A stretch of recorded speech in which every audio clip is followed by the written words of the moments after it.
сәлеметсіздер ме ұстаздар? Сіздермен бірге ұстаздардың әдістемелік және цифрлық құзыреттіліктерін арттыруға арналған канал Сандуғаш Қадырғалиевна.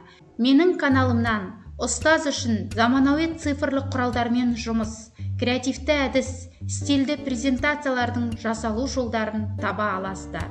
Сондықтан менің каналыма тіркеліп, лайк басып, жақсы пікір қалдырып, қазақша контентті дамытуға үлес қосыңыздар. Бүгін мен сіздерге офлайн кезінде, яғни интернет жоқ болған жағдайда оқушыларды топқа бөлу және кездейсоқ таңдау әдісімен таныстыратын боламын. Ол үшін біз Google-ға скачать деп жазамыз. Бұл бағдарламаны тегін өзіміздің компьютерімізге жүктеп алып орнатып аламыз. Скачать дегенді басып, далее деп орнатып аламыз. Бұл бағдарлама қазір менің компьютерімде орнатылып тұр. Бұл бағдарламаның қандай мүмкіндігі бар, соған тоқталайық. Бұл бағдарламаны ашатын болсақ, жоғарғы терезеде бірнеше батырмалар тұр. Яғни плюсик батырмасын басу арқылы біз одан кейін әд дегенді таңдап, өзімізге қажетті оқушыларымызды енгізіп алатын боламыз. Егер қандай да бір бізге бұрынғы енгізіліп тұрған оқушылар қажет болмаған жағдайда, біз оларды remove select names деп өшіріп тастаймыз. Қазір менде 6 оқушының тізімі тұр. Мына жерде плюс батырмасын басу арқылы тағы да мен атты енгіземін. Әд деп басамын. Егер тағы да ат енгізу қажет болатын болса, тағы да басасыз. Содан кейін әд деп басасыз. Содан кейін аяқтайтын болсаңыз, done деп баса қоясыз. Бұл жерде тек қана біз адамдардың аттарын өзгерткен болатынбыз. Егер де қандай да бір оқушының есімінде қате кеткен жағдайда, оқушының үстінен таңдап отырып, мышканың оң жағын басып, edit selected names деп біз оның атауын өзгертсек болады. Мысалы, мынау алан емес, бұл ал қамыс болсын. Сосын окей деп баса қоямыз. Сондай сияқты бізде мүмкіндіктер бар. Яғни мынау бізде копия жасайды, мынау clear list десек, біз барлық тақтаны тазартып аламыз. Енді қай оқушының бізге сабақ айтатындығын анықтайтын болсақ, немесе қандай да бір отбасылық кештер, лотереялар ойнайтын болса, кезекті реттілікті анықтау үшін біз мына шляпаның үстінен басатын боламыз. Міне, осы кезде бізде шляпа шықты. Енді бізге draw дегенді басамыз.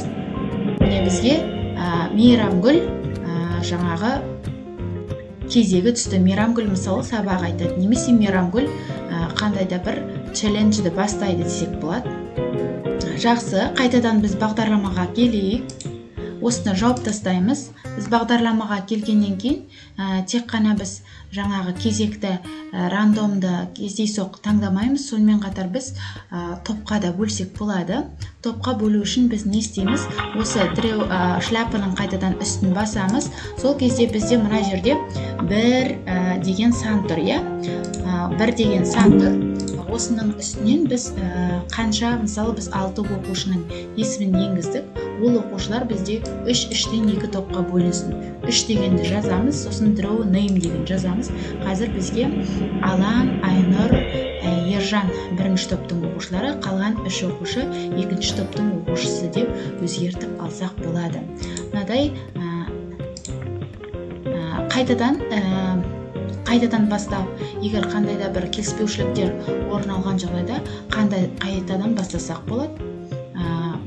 Draw name дегенді бастаймыз. Міне қайтадан бізге 3 оқушының атауын таңдап берді. Енді біз мына жерде музыка деген, ол музыканы қоятын режим.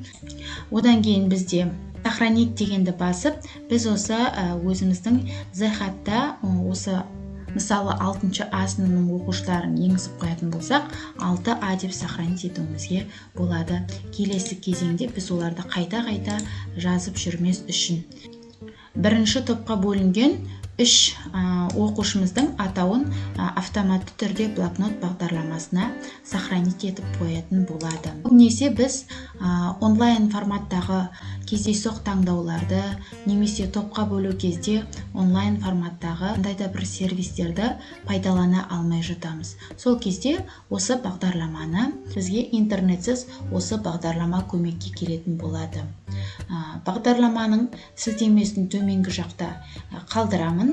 Егер сізге топтық әдіс, осы әдіс ұнаса, лайк басып, пікір қалдырып, басқа әріптестеріңізбен бөлісуді ұмытпаңыз. Кәделеріңізге жарасын.